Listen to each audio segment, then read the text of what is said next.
Hello, everyone, and welcome back to my channel.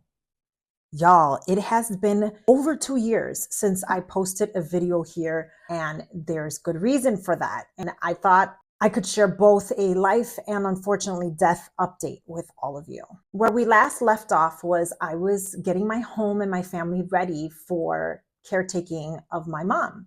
And shortly after she came to our home, we realized that her physical needs were so much greater than the previous time she stayed and lived with us that I decided that something had to give. And unfortunately, that was my YouTube channel. I was posting consistently on other platforms and growing my community nicely over there. And YouTube just requires a whole other level of editing and time consumption, and something had to give because with my mom's physical needs and my daughter was going into high school, I just really wanted to be as present for everyone as possible while juggling marriage, caretaking, motherhood, work. Unfortunately, this was the thing that gave. Ironically enough, when I last left off, I had about 1,000 subscribers here, and now we're at over 8,000. So even though I took a hiatus, a really long one, I'm really, really grateful that people were viewing and sharing and also subscribing to my channel. So the big major update in my life as of late is that on February 9th, my mom passed away. Many of you started following me, not just here, but on other platforms because of Mami and the Caretaker Chronicles that I would post every Sunday when she stayed with me, as well as just her humor and her wit in the kitchen with me. I just felt that now that I'm re-engaging on YouTube, I wanted to offer up an update because on my other platforms, I'm getting a lot of questions about, Rebecca, how are you doing? In order for me to answer that question thoroughly, I need to give you some context about the last time I lost someone really, really important in my life, and that was my father in November 2019. Shortly after he passed away, my mom was diagnosed with dementia. And when we lost Papi, that was such a devastating loss for me personally, for our entire family, because to know my father was to know the true meaning of unconditional love. He oozed that. And his love with my mom, they were married for almost 60 years. They built a life for our family that was better than the lives that they grew up in poverty in Puerto Rico, and just opened up so many doors of opportunities for our kids, for us, for grandchildren, the whole generational thing. That's my parents, you know. That was a very deep loss for me, and I didn't know how to handle it. It was my first time. And so November was when he passed, early November. Then there was Thanksgiving and Christmas, and I was just doing all the things to intentionally distract myself from coming face to face with the grief I was feeling of the loss of Papi.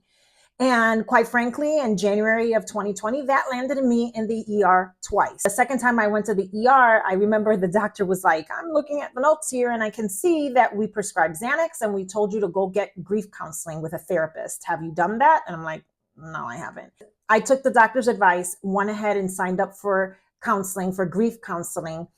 And that was the best thing I could have ever done. Subsequently, as we all know, the world shut down with the pandemic in March of 2020. But from January through March, I had already received enough of a framework on how to process my grief. I couldn't even look at pictures or videos of my dad. And I'm the picture video queen of my family in terms of I'm always with my phone on capturing moments. My girlfriends, they joke and say none of us could run for office because Rebecca's got a lot of dirt on us on video. No es pa tanto, it's not that big of a deal. Pero for me to not even look at pictures and videos of my father, given that that's the way I've always been wired, that was pretty serious. And so I dealt with the grief in that way through therapy. Now that Mami is not with us anymore, it's just different now. And I even talked to my therapist meeting. She's an incredible Latina therapist, a woman of faith. And that was very important to me to make sure that my therapist had the same kind of belief systems as I do. And I remember talking to Mira and being like, what's wrong with me? I don't feel the same level of intense, all-consuming grief like I did with my father now that I've lost my mom. Am I doing something wrong? I really don't want to end up in the ER anytime soon. She reminded me about how in sessions before, I was actively grieving my mother, even though she was physically with us. Because when you have someone in your family who has dementia or Alzheimer's, it is called the long goodbye for a reason. And it's because over time, they just lose the essence of who they were. You know, they become completely different than what you remember them to be. And so that causes you to have this anticipatory grief. And they literally, clinical language is called ambiguous grief, is what I learned. And so Mireya reminded me, Rebecca, you've been long grieving your mom. And so the reason why you're feeling differently this time around, where it's not as intense, is because of that. So that makes a lot of sense. Don't get me wrong. There are many times that in my quiet space, particularly when I find that this happens the most when I'm trying to go to sleep at night. And I feel like for a lot of women, when we're in bed trying to go to sleep, we're running through the to-do list for the next day, we're recalling what happened that day. I find myself now instead thinking about my mom and the finality of everything, that I'm not going to get to see her again, to smell her again, to just experience her physical love. You know, ella era bien cariñosa conmigo. I mean, she wanted her space from time to time, but for the most part, I know there's a finality to that, you know? And so that's when I feel the most intense emotions about the loss of my mom, is in the stillness of night when I'm thinking about her the most. So last year in October, Mami had a fall that affected her speech. She couldn't speak anymore, and as well as her appetite. And so it affected that part of her brain that controlled those functions. And so it was at that point that they placed her in hospice care. And that's when I knew, I was like, okay, the end is near. And so I made it a point. I had planned in early November to go visit mom. And so when this fall happened in October, I went the next month and visited with her. And in my own way, I said bye to my mom. I said bye to her in my own way. And the reason why I say it that way is because I could still tell that she was, even though she was not speaking, she could hear what was happening and understand it. And I tested it out because I played one of our funny videos together that we've done. And in that time, she would just be, you know, sitting or laying and just with her eyes closed. And, you know, I saw her laughing when she was hearing the video play. And so that's when I knew, I'm like, okay, she's aware of what's happening. So let me tone down my energy where she doesn't sense that I'm, you know, basically saying, you're going to die, so goodbye. You know, I didn't want it to be that way. I wanted it to be, I just showered her with gratitude. I thanked her for everything that she did for me, for our family, for my kids, for who she was, what she meant to us, and what an incredible, and I made it a point to tell her that she did a great job with us, because I'll never forget the last time she lived with us. We would have moments where she asked me multiple times actually, Becky, do you think I did a good job as your mom? Like, was I a good mom? And so knowing that she was already having those thoughts perseverating, I wanted to give her that comfort and that gratitude, that you left it better than you found it. You created a reality for our family that was just a dream for yours growing up. That's what I did in November, knowing that that was probably the last time I was going to physically see her alive. And that's what happened, because in February 9th, I was in New York working.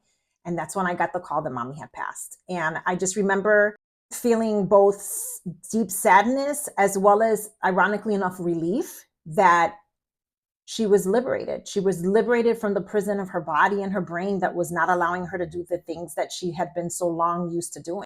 I'm so grateful that in that time that I got the news, I was with two of my dear girlfriends, Omi and Ivelisa, who are also content creators here and on other social media platforms, that we've become besties, like a support system unto ourselves. And they were well aware, had a front row seat to me experiencing the grief of the loss of my mom well before she physically passed away. And they were there for me. And I'll forever be grateful to that. And, you know, if I'm going to be on a work trip and get news like that, I would have wanted it to be with them. And that was an answer to prayer unto itself. The funeral services were in Orlando, where Mami and Papi lived for many years. I think 17 years, if I'm not mistaken. And we had family come in from all over the country and from Puerto Rico. That's the good thing about funerals, is you get to see people that you haven't seen in a while. And so it was nice to reconnect. It was a beautiful service. My kids got up and spoke about their grandmother. I was such a proud mama. It was a lovely service and celebration of her life and her legacy. I had taken also a break from posting every single day on social media, and that was much needed and much understood from this community. And I deeply appreciate all the DMs and the messages of support I got. And that within itself, going through the DMs and hearing people's stories of how my mom, whether they knew her in their real lives and saw it on social media, or they were people that just discovered her on social media with me. One woman said, I had fallen out with my mom, and watching you with your mom and the relationship you had with her pushed me to reach out to her and reconcile that relationship. And it hasn't been better. That to me was such a blessing and really made it feel like my steps, my choices for, being public with my life and being very public with both the joys and the struggles of caretaking, it was all well worth it, because it was such a blessing for a community that felt so isolated, the caretaker community of people with their loved ones that have dementia, Alzheimer's, living with them in their homes. Now, granted, it's different for me because I had my sister who really took the lead on her caretaking. And the last time mom went back home 2.5 years ago, or in November of 2021, from then on, it was full-time my sister until mommy passed away 6 weeks ago. It's a different scenario. I was sharing caretaking, but most of the people in this community were reaching out and being very vulnerable with me about how isolated they felt in the caretaking journey, and how watching my mom and I together was a respite for them, because it in turn created a community of support for those people who felt isolated. So some of the things that have really been so helpful in my grief journey as I mourn the loss of my mom is my little tribe, my core four: me, Craig, my husband of 20 years, my daughter, Sophia, 16 years old, and my son, who's 15, Solomon. They've stepped up for me and for our family in a way that it just makes me so proud. Therapy, I have my weekly Thursday sessions with Mireng, but I have to say that in all of this, I've really truly felt almost like God moving with and through other people to just help me feel supported and loved. And whether that's my bad moms community here in Chicago, it's a core group of women that our kids go to school together, and they have become like sisters, my chosen family, if you will, as well as a small group, 4 women, one of them being my mentor, who I've long talked to and stayed connected with. But those other 3 women are women that have reconnected and come back into my life at this very critical, pivotal time in my life, if you will. And the 5 of us represent executives in our respective industries, happen to also be women of faith who have also lost their mothers. And it was like this thing that I didn't discover we all had in common until after we got together. We decided to every 3 months to have an in-person gathering, because all 5 of us are busy. Life be lifing and business is business. We have this group chat and we're constantly supporting each other and checking in on each other. And the way those women have shown up for me has been so affirming in my journey right now as I grieve the loss of my mom. And one thing I wanted to share with all of you that's really truly encompasses the description of the stage of life that I'm in right now is a word that was spoken to me by one of those women in that gathering that we last had. And that was when she said to me, Rebecca, you're in a season of abiding. You just need to abide. We have to remember God's promises to us that blessed are those who mourn, for they shall be comforted. In my last session with Mireng, my therapist, I shared this with her and she said, listen, let's look up the word abide and see what the definition is. And the definition of abide is to be present, to be held and kept.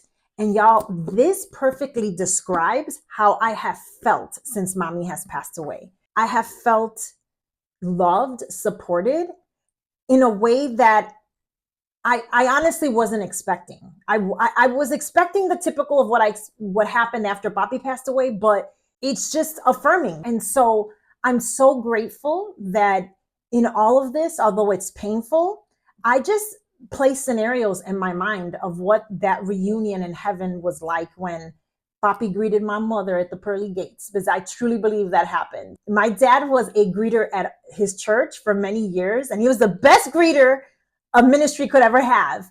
The joy, his smile, and for him to have wrapped his arms around the love of his life of almost 60 years, that's what I think about.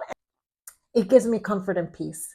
It's also not lost on me that in Chicago, thank you, Jesus, finally we have spring. Spring has sprung. And there's something about the seasons changing that remind us that things are seasonal, that things change, change is constant, and that we just gotta have to keep on pushing forward.